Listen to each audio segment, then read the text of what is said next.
Well, welcome everybody here. Appreciate what you guys do for us. Appreciate you guys being here. Obviously, a lot of excitement today. It's changed a little bit. It's kind of gone from like Christmas morning to like your birthday. Still exciting, but not as the same because of the amount of opportunities you have to sign guys in the portal and the way that works. But really excited about the class we were able to sign. When we set out for this class, we had a little different approach. I do think the days of schools at our level having the 25 and 30 person classes and 247 saying that we got the number one class in the Sun Belt or at the group of five level has changed a little bit. I think ultimately you'll still have very effective classes. It's just going to be a blend now. It's going to be a blend of high school guys, it's going to be a blend of portal guys. There's going to be a blend of second wave high school guys, and that's kind of an approach we've taken. Just to give a little bit of idea, when we started this deal, because of the 3 opportunities to sign guys, it's no longer 4, right? So now you don't have signing day in December, portal, signing day in February, and then portal again. So because of that, obviously you got to be more strategic with your spots. You don't have the ability to maybe oversign, and then as you go through spring or the summer, use that second portal window to kind of get your roster where you needed to be going into the season. So our approach, me personally, other schools do it different ways. Our approach was to be a little smaller with high school guys in this first class. Really address or identify the needs in the portal window because you only get one, and then be able to go back and follow up with some of the high school guys that maybe did not sign early, because there's going to be a lot of good players that don't sign today because of obviously the new windows. So our approach has changed a little bit. You can't necessarily go in the portal and get some guys in January. Maybe they don't fit, maybe it doesn't work out. You exchange them out in the summer. So we wanted to be a little bit more strategic with the amount of spots we've had or have left, so that, let's say, we go into the portal and we're trying to find some O-linemen, D-linemen, DBs or whatever. Maybe we don't find the best one, but if we can get 2 or 3 guys to be one, maybe that's a better approach. But you got to have 2 or 3 spots to do that. The other part of it is we're blessed enough. We're in a bowl game, right? So a lot of our guys have not made final decisions on whether they will, go into the portal. The guys on our current team, will they go into the portal? Will they stay? Will we be able to retain our roster? So there's a lot of unknowns with a lot of opportunity to correct it. Just the timing of it seems different. So our goal when we started out for this particular signing day was 10. We wanted to be in the 10 to 12 range is what we wanted to be able to sign. We signed 9. We have one young man that is still working through some academic things to make sure he'll be good to go, but we anticipate being able to add him as well in the second window. Our mindset was to attack the O-line, quarterback areas for sustainability, because those positions typically take time to develop. And then we wanted to make sure the skill guys that we got were close enough to being ready to compete, so that in the event that they do have to play, they're a little bit more ready. I think we've had some guys on our team this year, Jalen Carter, for example, right? He came in, younger guy, gave us a little bit during the year. Obviously, his growth and development, with what we've seen, he has a very high ceiling. I think the days of a kid coming in as a freshman, skill positions, waiting 2.5 years, playing that junior, senior year, and moving on are gone. By the time you develop that young man, you've probably out-recruited him, or he's gotten to the point to where, hey, I've been here 1.5 years and I haven't played. Now he's looking to go. O-line, D-line, a little bit different because it does take time to develop a body of that size and the strength. Same thing with quarterbacks, because you typically only play 1, maybe 2 a year. So you always want to have guys in the program at those positions that are developing as you go. So feel really good about the class. As always, it came down to the wire. We had a school in our conference tell a young man yesterday that I was in New Orleans interviewing for a job. He called me and I FaceTimed him and I showed him Bill Street, The Rock, sitting out of my office. I said, so it's very difficult to me to be somewhere interviewing for a job when I'm sitting in my office looking at the stadium. So it was easy for him to say, okay, I probably don't want to go somewhere where they may be lying to me. So we were able to get him, felt really good about that. We're able to get some skill guys that we feel really good about, that play a high level of football, and have done a really good job with their senior year. And then we were able to get some in-state guys based on what we were able to kind of see through camp and that season progression. I do think as this our tenure grows, we will be able to get more ingrained in the in-state student athletes because we'll know them at a younger age and we'll be able to watch them grow. You think about it, we got here last December. We kind of hit the ground running with portal. By the time we got into the summer or into the spring, we just kind of got out and got to see some of these young men. A lot of them had already had some relationships built with other schools. Now, and us going back again, giving us the opportunity to continue to build relationships with the high school coaches, the junior college coaches. I think as every year, our in-state number will continue to climb. But feel really good about the class we got.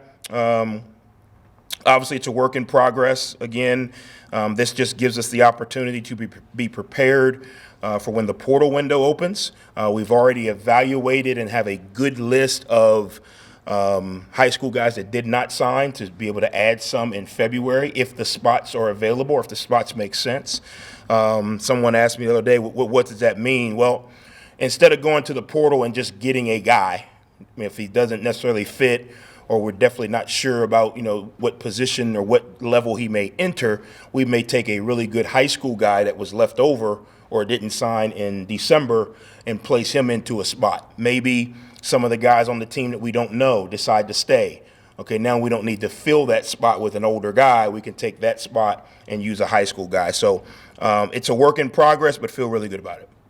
Coach, with these kids that are here now that may leave for one reason or another, can you kind of talk about what those conversations are like in the timetables? Yeah, I told them in the team meeting on Monday, I said, I understand.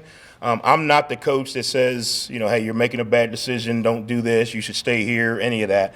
I told them all on Monday, I'm going to sit down with every single one of them after the bowl game and talk about their future here, talk about what we were able to do to help retain them here, not just from a money standpoint, but hey, this is what we see your career looking like. This is what we see you being able to contribute. This is where we see your academic future looking like here. And then they can make decisions. And I told them, I want to be the guy or the coach that says, hey, you got a decision to go do whatever. Here are the pros, here are the cons. You and your family make a decision. Coach Huff's going to support you either way.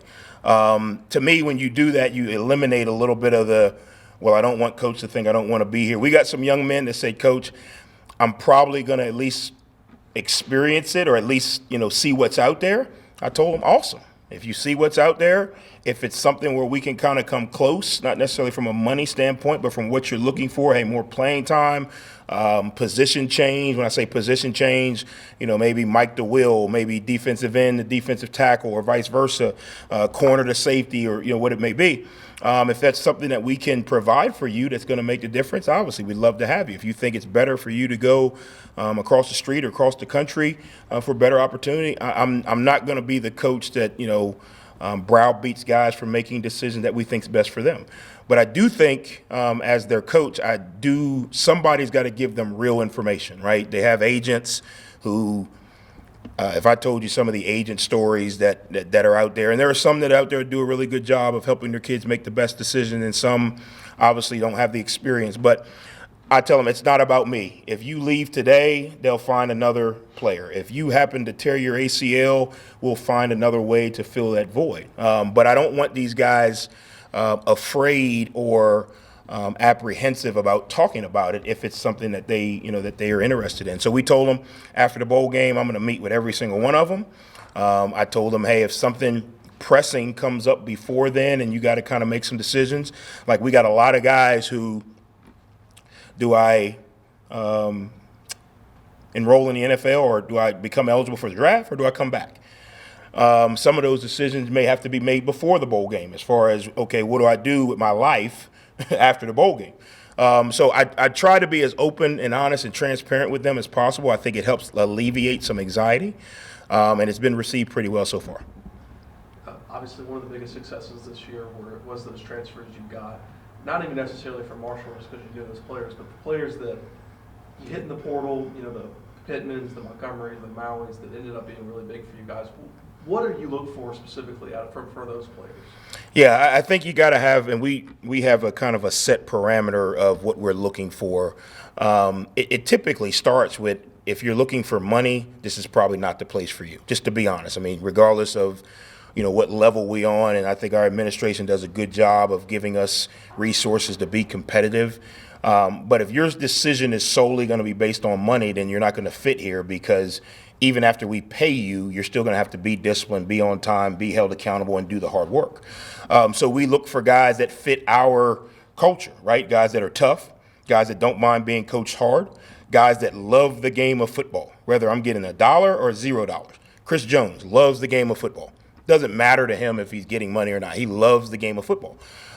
Those are the type of guys we want to try and recruit. The way, even in the portal, the way you do that is you got to really, really, really get to know these young men, or you got to know someone that knows them. You can't just click every, kid that you see on the portal and say, oh, he's this height, this speed, we want him. So I think, again, it starts with fitting our culture. It starts with making sure that they love the game of football. And then obviously they got to fit our parameters, right? As far as height, weight, size, position, need. Again, we don't want to just collect talent. We want to build a team. So we can bring in 400 running backs, but they all can't play. You know what I mean? So you got to kind of really look at, okay, who are we bringing in? What's the likelihood that they play? Because typically at our level, we're getting guys that want to play. So if we're bringing in a kid and he's the best player, but we've already got a starter and we already got a backup there, well, it may not be the best fit for the team. It may be the best fit talent-wise. We have a lot of talent in the wideout room. Well, if he plays the same position that 3 of our other really good players play, maybe that's not the best decision for the organization. So we try and make sure that the puzzle piece fits so that it fits for both us and the player.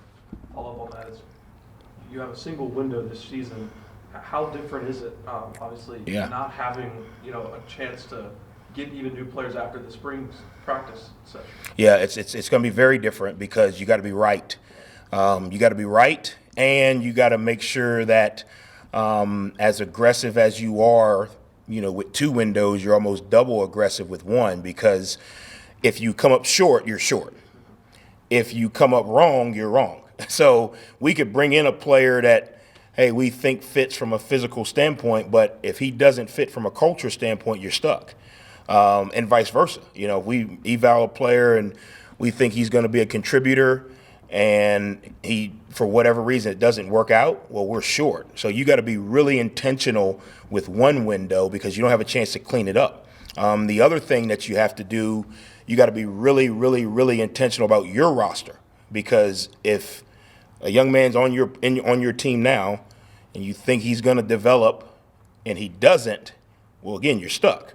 Or if a young man's on your team and maybe he hasn't had the opportunity to develop, and then you let him go and he goes somewhere else and plays well, you had him here. You know what I mean? So these bowl practices are going to be huge for us, because it's not just getting ready to go compete and play against a really good team wherever they tell us we go, but it's an opportunity for us as coaches to evaluate the roster we have. And can this young man string 15 or so practices together to show the potential to say, well, maybe we don't need to go out and get another corner, or maybe we don't need to go out and get another whatever. This young man has showed some progress, a little different than in the season, right? Some of these guys who are developmental guys, or maybe second team or third team, maybe they don't get the game action to really see when you get into practice, the reps start to kind of change as the season goes. So evaluating some of those guys in this bowl practice window is going to be huge, because you got 1 opportunity to make it right, and you got to be right. Coach, now that you had a full season to just check out the talent around the area, around South Mississippi, things like that, what kind of stuck out to you about the kids around here and just the kids in your class? Yeah, a lot of them fit us, right? A lot of them are tough kids. They're high school programs, train them that way. There's a lot more in what I call ready talent in this area, meaning the kid's very close to being able to play. Now, does he know our system? Does he know what, when we call a formation or whatever it is? No, but from a physical standpoint, there are a lot of guys that are very close to ready to play. that gives you a lot of confidence that, hey, if we bring in one, Malachi Henderson, for example, right, just came across the street from Oak Grove High School. He is really, really close to ready to play. Well, the issue is the guy that's playing in front of him is really, really good, Ian Foster. But that doesn't mean that he's not going to be a player down the road that we feel really good about. So he's a guy that just came in from high school, physically ready to play, has the right mentality, is tough, came from a very good high school program that taught him accountability, discipline, and those things. And you see that more and more around this area with guys being close to ready to play. Now, obviously, do they play or do they, fit into it right away? Sometimes that's out of their control.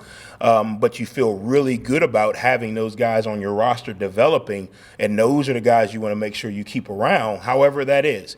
Getting him more reps when we can, using this opportunity as a bowl game to get some of those guys in a game, being very transparent with him about where he is in his development so he's not just thinking, well, they don't want to play me. Just helping him understand where the level of growth is. But there's a lot of kids in this area that have that same type of, we call it potential, that is going to be very good for us as we continue to build this thing. Speak to when you get to the portal, maybe some of the positions of greatest need and maybe a total number you'll have available to you, in the 25 to 35 area? Yeah, the number will vary. I mean, the reality of it is we could get on the bus after the bowl game and nobody could get on, and then we'll need 105. 105 minus 9 or 10. So that number will kind of vary. We want it to be a little strategic with our high school number because we're going to lose 30. That we know from a eligibility standpoint. Last game when we walked in, we let the seniors lead the Eagle Walk. And when we kind of got off the bus, I said, hey, all the seniors to the front. Well, I looked up and that was half the team. So I was like, well, this is a good and a bad thing. But when you let that many go, you can't fill it with 30 high school guys. So typically, if we can get this thing balanced the way we want it, we want to fill our high school spots with the eligibility exhausting seniors. Typically, you want to try and live around 15 or 20. That's where we would like to be. Well, when you got 30 leaving, you can't do that. That's just the reality of it is. So a lot of those numbers are going to be predicated on who decides to come back and leave. And then we've definitely got to fill at least half of that 30 in the portal, so probably somewhere between 15 to 20 for sure. And then that'll vary based on, if one of our guys in our room says, hey, coach, I think I got a better option or whatever that may be. But it's probably going to be close to 15 or 20 because we're losing 30, if that makes sense. And typically the 30 you're losing aren't backups. At this point in their career, maybe they're not starters, but they play a huge role. So obviously we always want to attack O-line, D-line because that position takes time to develop. It takes time to really come into its own. So that's going to be a huge area. We've got some quarterbacks on the roster, but we want to make sure we've got competition in depth. That's always an area we want to be aware of. I think right now trying to backfill some of these positions where we have quality candidates that we feel good about. If you ask me, John always brings it up. We've got two of the best linebackers in the conference. Well, what's behind them? So you got to find that balance. A lot of the young men that we would be recruiting in the portal probably aren't looking to come and sit. So that may be an area where a high school kid gets an opportunity down the road. So the actual numbers and positions will fluctuate kind of once our roster settles after the bowl game. Speak a little bit. I've noticed you guys are in on some really good JUCOs in Mississippi as well as the Kansas Jayhawk League. Did they kind of get lumped in with the portal guys? Yeah, we kind of count those guys in the portal category because they are a little bit older. Obviously, they have played some level of college ball. So when we talk about, we have a high school lane and we have a portal junior college lane, we're blessed enough in this state to have a lot of really, really good junior college options. And that gives us a little bit of flexibility. Maybe X, Y, and Z player from P4 school, Z financially is out of our league. Well, if we can supplement those guys with some of our junior college guys who maybe are just looking for a really good opportunity, that kind of helps. So we kind of put those two together. The Mississippi junior colleges have been great to us. has been great to this university for a long time. And then obviously in the Kansas League, they play a really good brand of football as well. So those two leagues together really give us an opportunity to expand what we consider our portal options, if that makes sense. Coach, the bowl game coming up in a matter of days or weeks. Just what's your confidence level with having the full team there with you? Obviously, in the days of sitting out and transferring things like that. Yeah, I feel really good about it. I talk to our guys all the time. That there's a lot of things that go into bowl games. One, you get 15 extra practices, which is huge for your development. Two, we don't have any first-round draft picks on our team. So all of our guys need the extra film, and you're going to play a quality opponent. There's no bad teams in bowl games. So you being able to create more value for yourself. I talked to, some of the guys, we've had guys in the past who, in today's world could have sat out Rasheen Ali at the other place, plays in the bowl game. Obviously, he was on a limited pitch count, but he was able to go in and bust a 60-yard run for a touchdown. Well, that's 60 more yards onto his total, another touchdown onto his total. We had a DB that ended up getting drafted by the Colts. He went and played in the bowl game, got a pick in that game. So now all of a sudden you go from 6 picks to 7 picks. Those little increments on your library of film matter. So all of our guys understand that. I'm always a coach that's going to be mindful to the kid and strategic. Are you going to play 98 plays? Well, probably not, because we got an opportunity to get some of the younger guys in. Do we want to go finish the season the right way? Absolutely. But it gives everybody in the organization an opportunity to create value for themselves. Some of these guys, this will be it. You won't put the helmet on again. Some of these guys, you need to go play really well to get yourself over that hump, to really give yourself a chance. And then I tell them again, after these practices, the practices are more important than the game as far as, the created value. Because when you go train for the NFL, you don't put on a helmet anymore. You don't put shoulder pads on. Like, when the O-linemen, D-linemen go train, they don't put helmet and shoulder pads on and go against a guy. They run around cones, they lift weights, they eat good, but you don't actually play the game of football. So these practices are really the last time you're going to get to sharpen your sword before you get blessed enough to get into a camp.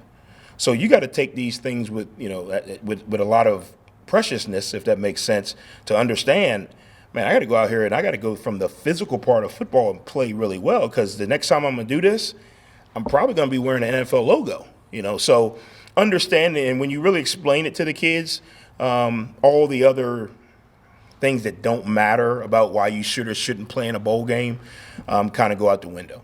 I'm curious to know as well, Coach. Obviously, it's been a lot of storylines this season. Just for you, you won at Southern Miss. What does this stop meant to your career and just all you accomplished this season with this group? Yeah, it was really, and I spent some time with Jeremy and Sean at the Conley Awards last night, which was a great event, and Braylon represented us really well.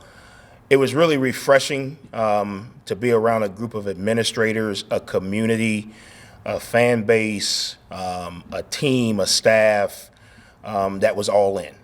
That was all in to do everything we can to give these kids a chance to be successful.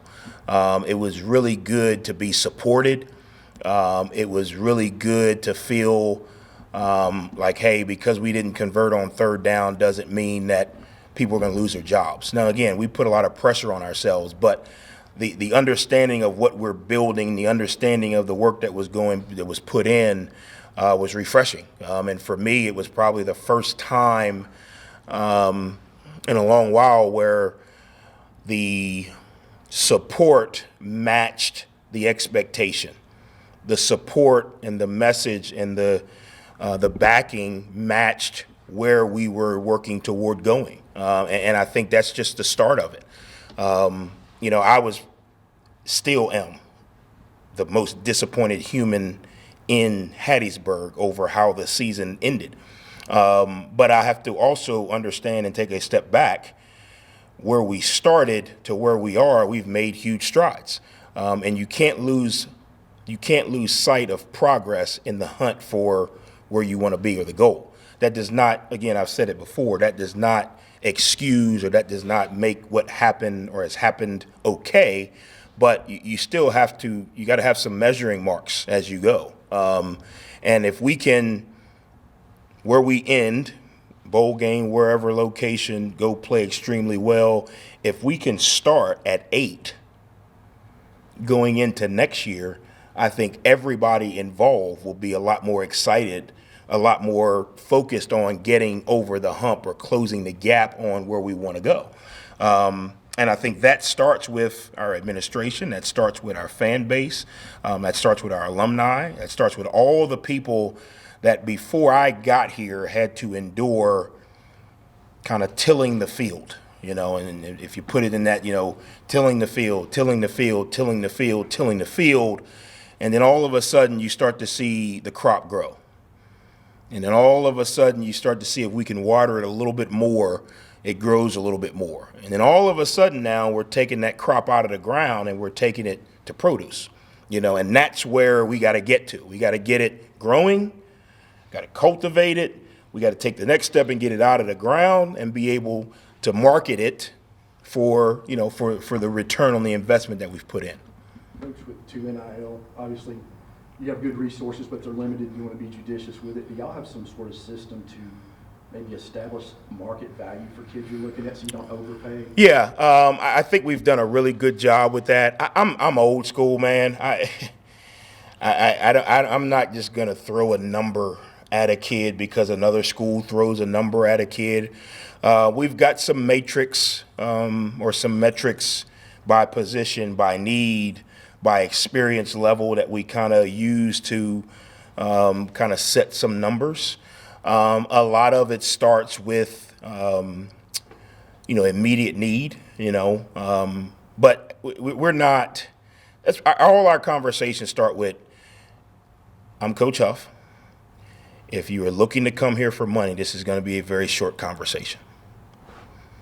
That's how it starts. I'm Coach whoever, I coach whatever position at Southern Miss. If you're looking to come here for money, this is going to be a short conversation. And that's not disrespectful. That's just sets you right now. We don't have time to talk about how much we need you, how much value you can create, how much you can come here and really set your career up, and then you say, well, Coach, I need $400,000 a year. I just wasted 30 minutes of my time, man. And a lot of times what happens, no disrespect to these kids, they don't have perceptive. They don't have a perspective on Georgia, Southern Miss. They just know my homeboy is at Georgia and he's making whatever. Oh, well, I'm going to ask for whatever, or, hey, my homeboy is at such and such and they offered him, like they have no perception. Then there's a lot of false information out there. How do you calculate your numbers? How do you calculate your totals? So you could say, yeah, we're going to offer you, $300,000. Well, how are we calculating that? Are we calculating the food you eat every day and your scholarship is part of that? Are we calculating your scholarship check plus what we're going to give you? Or are we just talking, hey, we're going to give you an extra X, Y, and Z? So we try to be strategic about explaining, how ours is broken down. We try to be very good stewards of what we have. I think Jeremy in this community has went above and beyond to try to create a very competitive market for us. And then there are other things that come involved with it. Braylon Braxton came here and he turned down a lot of money. Well, I think he created a lot of value for himself, not just from what he was able to get from a monetary standpoint, but nationally what he's able to do. Obviously, what he's going to be able to do beyond here. He was able to get connected with our To The Top collective. He's got a brand that he's going to be able to take with him when he leaves here. Obviously, I'm sure the love and support that he gets in this community. You can't pay for appreciation or the feeling of being wanted or the feeling of being seen and appreciated. So we have to try to explain that to the young men. And that's why our conversation starts with, if it's solely about money, this is not the place for you, because there's a lot of other things that come with coming to Southern Miss that are not dollar for dollar figures. So I think, again, Josh Moten could have turned down a ton of money. I don't know if he gets 6 picks in the SEC. Maybe he does, maybe he doesn't. But I can guarantee you there's no NFL scout saying, hey, we're drafting you or we're going to take you because you made X, Y, and Z NIL. They're going to say your film was consistent, your film was dominant, and over your career, you had almost 20 interceptions. That's pretty daggone special. Well, they're not going to ask, well, how much NIL did you make? They're going to say you had 20 interceptions, you played at a consistent level across the board in your career. Hey, we want to continue to investigate this deal. So you got to explain it to the young men in that sense. And don't get me wrong, I am pro NIL, pro collective. I think the kids deserve to get paid. I do think we need some parameters and guidelines to help the kids understand, not to take away from them. But I tell them all the time, it ain't my money. It's Sean and Jeremy's money. You can spend it. You can pay the kid whatever you want. But you pay John X, Y, and Z, you're not going to be able to pay for this guy. So we have to balance it as well. Anything else? I got one more. Coach, almost a year to the day when you walked in the door here to take over the job, what has been the way you thought it might be? What are some surprises as you got into taking this job a year ago? Well, I didn't think we'd lose the last 3 straight. I don't think I've ever, well, maybe. I don't know if I've ever done that in my career. But I didn't think we'd lose the last 3 straight.